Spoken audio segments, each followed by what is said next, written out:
Right now, we are quite possibly witnessing one of the weirdest emergences of an NBA star in Chris Boucher. Hey yo, what's good with y'all? My name is Will and welcome back to Will So Trill Hoops. In this video, I'll be talking about the emergence of Chris Boucher, who's been balling this year for the Toronto Raptors. If you could drop a like, it would be very appreciated as I'm trying to reach a wider audience and each like goes a long way. And if you like basketball, this is the channel for you, so feel free to subscribe and turn on post notifications so you never miss a banger video. But let's get into it. Chris Boucher is a very interesting player because even though he's 28 years old and most players have reached their prime at that age, he actually started playing basketball later than usual for NBA players, as he started at 16 years old and he's looking like he's a late bloomer. Boucher has been given a true chance for the first time in his NBA career this season with Toronto because of them losing both Gasol and Ibaka, and he's showing out. He is currently averaging 14.6 assists and nearly 2 blocks per game while shooting an efficient 54% from the field, 43% from 3, and 76% from the line.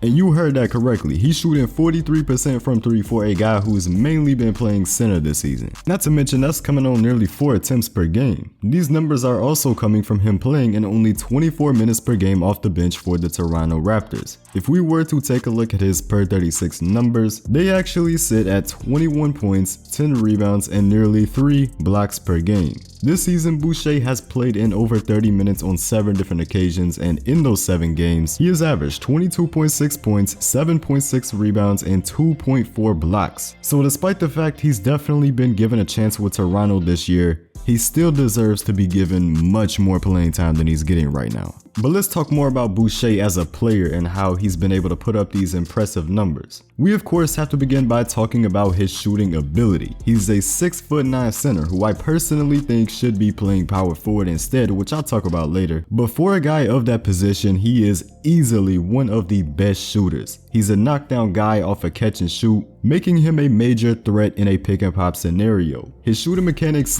do look pretty weird, I will admit that, but it doesn't matter at all because he's been knocking everything down, shooting at 43% from 3 on the season. His height is allowing him to get up a shot over defenders even though he has a release that's on the slower end. But a guy like this is exactly what you want in today's NBA. He's a big man that's able to space the floor with an elite level of shooting at his position. But Boucher is more than just a shooter. His finishing ability inside is very unique for a guy of his size. A lot of his layups around the rim look guard-esque. The high arcing finger rolls, floaters, slithering his way through contact rather than finishing with contact. That doesn't mean he's not capable of finishing with contact, it's just the fact that that's what he does most of the time. He doesn't finish inside like you'd imagine a big man would, and I like that. He does sometimes show an ability to finish with contact, but he's not really a strong guy. He's 6'9" and only weighs in at about 200 pounds. I'm sure many people would say that he needs to put on some muscle and he'd be really good, but I don't think you'll understand that's much easier said than done. Muscle building is so based off genetics and not everyone is capable of building the same amount of muscle. For instance, Giannis Antetokounmpo,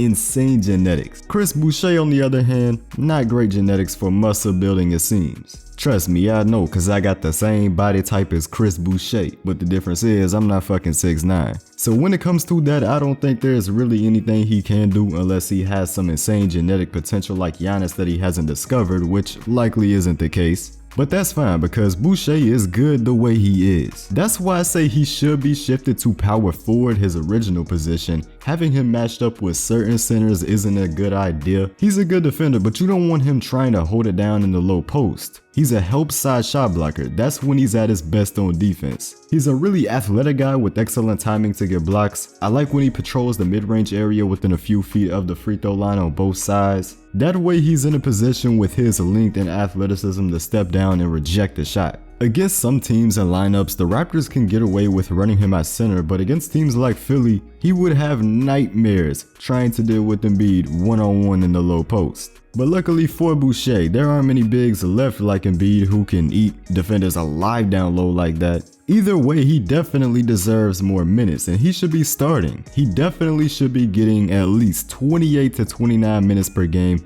and with that, I guarantee his production is going to be amazing. This guy might be 28 years old already, but he can still be a special player for the Raptors for years to come and potentially even become a star for them. But that's all for today. I hope you enjoyed it, and if you did, don't forget to leave a like and subscribe to the channel. Also, here's a video I made about how the Warriors turned Andrew Wiggins into a lockdown defender. So if you're interested, go ahead and check that out. But I'm out of here, and remember, keep on hooping.